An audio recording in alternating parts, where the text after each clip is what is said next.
안녕하세요. 아내의 림프암을 항암 치료 없이 완전 관리시킨 면역 닥터 서정원 원장입니다. 오늘은 3대 여성암의 발병 원인에 대해서 자세히 알려드리려 합니다. 그리고 안젤리나 졸리가 유방암과 난소암이 걸리지도 않은 상태에서 양측 유방 조직과 양측 난소 그리고 나팔관을 모두 제거하는 결심을 한 이유도 함께 살펴보겠습니다. 먼저 3대 여성암이 무엇인지 알아야겠죠? 여성에게 많이 발생하는 대표적인 암인 유방암, 자궁내막암, 난소암을 3대 여성암이라고 말합니다. 국가암정보센터 홈페이지에 들어가 보면 누구나 쉽게 2021년 암 발생 통계 자료를 살펴볼 수 있습니다. 한 해 동안 유방암은 28,000명, 자궁내막암은 3,800명, 난소암은 3,200명가량 발병했습니다. 압도적으로 유방암이 많지만 자궁내막암과 난소암도 매년 3,000명 이상 발병하며 10대 여성암에 이름을 올리고 있습니다. 여성의 10대 암을 인구 10만 명당 발병 비율로 만들면 우측 그래프가 됩니다. 유방암이 가장 많이 발생하지만 사망률이 높은 암은 난소암입니다. 유방암은 1기, 2기 조기 진단이 쉽고 효과 있는 항암제들이 많이 개발되어 있기 때문에 5년 생존율이 94%에 달합니다. 자궁내막암도 89%로 상당히 높은 편인 반면 난소암의 5년 생존율은 66%로 상대적으로 낮습니다.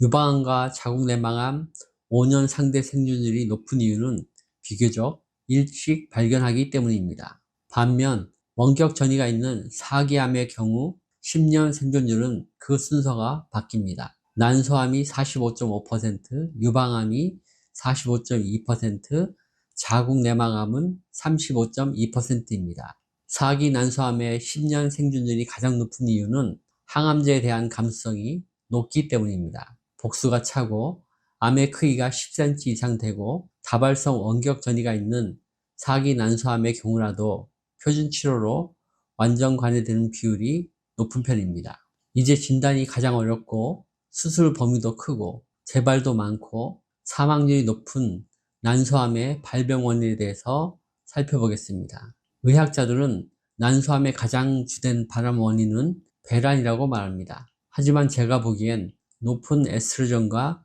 관련이 더 깊어 보입니다. 임신이 가능한 여성은 매월 한 차례씩 난소에서 배란이 이루어집니다. 이때 여성 호르몬인 에스트로겐의 분비가 갑자기 높아지는 피크가 일어납니다. 그리고 에스트로겐 수치가 높은 기간이 길수록 암 유전자 돌연변이도 많이 일어납니다. 유방암과 자궁내막암은 높은 에스트로겐 수치와 관련이 있습니다. 난소암의 경우는 배란 시 생기는 손상이 발암 원인에 추가됩니다. 매월 배란 시마다 난소는 상처를 입었다가 회복되는 과정을 반복하기 때문입니다.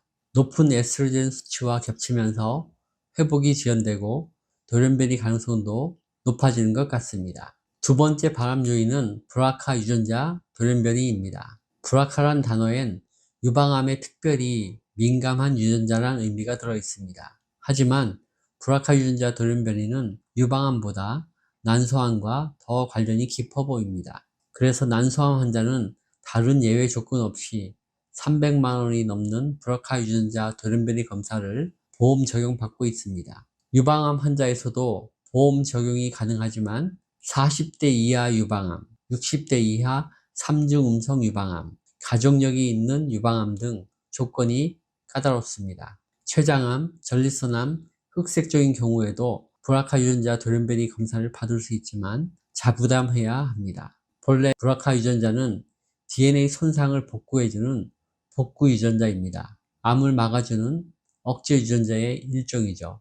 모두가 알다시피 암은 유전자 돌연변이로 인해 생기는 병입니다. 정상 유전자를 가지고 태어났어도 후천적으로 돌연변이가 생길 수 있습니다. 자연 노화로 생기기도 하지만 손상을 입으면 언제라도 돌연변이가 생길 수 있습니다. 이때 브라카 유전자나 P53 같은 암 억제 유전자가 건강하게 작동한다면 유전자는 정상으로 복구되고 암이 예방됩니다. 하지만 이들 암 억제 유전자가 고장나거나 기능 이상이 생기면 돌연변이 암 유전자는 방치되고 암이 성장하게 되는 것이죠.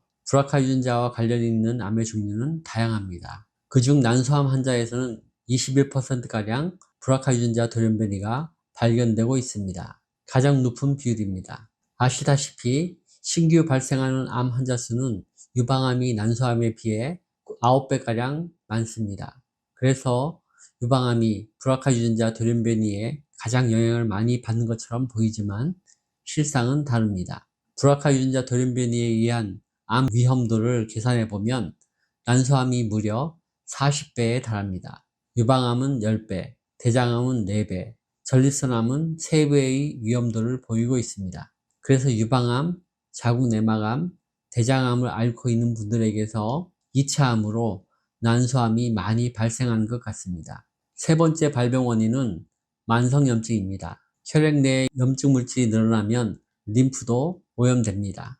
혈액은 깨끗해야 하기에 우리 몸은 혈액 내에 있는 오염된 물질들을 림프관으로 흘려보냅니다. 오염된 림프액들은 전신의 림프관과 림프절을 돌며 정화된 후 재순환을 위해서 서해부와 애가부 림프절로 흘러들어갑니다. 그런데 오염된 림프액이 너무 많아 림프절들을 모두 정화시키지 못한다면 어떤 일들이 생길까요?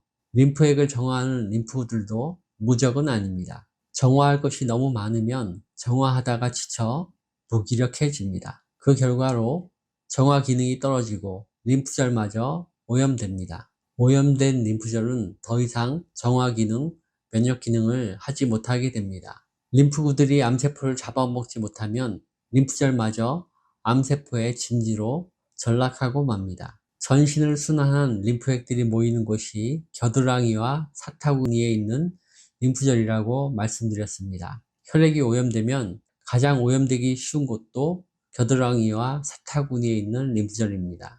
겨드랑이 림프절들이 오염되면 유방암이 생기기 쉽고 사타구니 림프절이 오염되면 자궁내막암과 난소암 위험성이 높아집니다. 넓게 본다면 만성염증이야말로 암 억제 유전자를 고장내거나 브라카 유전자 돌연변이를 만드는 원인이라고 볼 수 있습니다. 그래서 여성암을 피하고 싶다면 만성염증에 대해서 꼭 알아야 하고 반드시 해결해야 합니다. 안젤리나 졸리는 가족들이 유방암과 난소암으로 고생하다 일찍 사망하는 것을 지켜보았습니다. 가족의 브라카 유전자 돌연변이가 다음 세대로 유전된다는 사실도 알았습니다. 자신에 대해서 암의 계보를 끌어내고 사랑하는 자녀들과 오래 살려면 특별한 결심이 필요했을 것 같습니다. 암이 생기기 전에 위험성이 높은 유방과 난소와 나팔관을 모두 제거해야겠다는 결심을 한 것이죠. 아마 예방적 수술에만 만족하지 않고 만성염증이 없는 깨끗한 몸을 만드는 노력도 하고 있을 것으로 생각됩니다. 이제 결론을 말씀드리겠습니다. 여성 자신과 가족의 행복한 삶을 위해 브라카 유전자가 있건 없건 반드시 해야 할 것이 있습니다. 만성염증이 없는 몸을 만드는 것입니다. 혈액과 림프액을 깨끗하게 유지하는 것이죠. 저는 지난 25년간 꾸준히 암 환자를 치료해 오고 있습니다. 아내의 림프암을 한 번의 항암 치료 없이 완치시켰고 자가 면역질환 쇼그렌 증후군도 약물 치료 없이 잘 케어하고 있습니다. 저는 만성염증을 해결하고 혈액과 림프액을 깨끗하게 유지하는 삶이야말로 모든 암을 예방하는 최선의 방법이라 생각합니다. 영상을 시청해 주셔서 감사합니다. 영상이 도움이 되셨다면 좋아요, 구독, 알림 설정 부탁드립니다.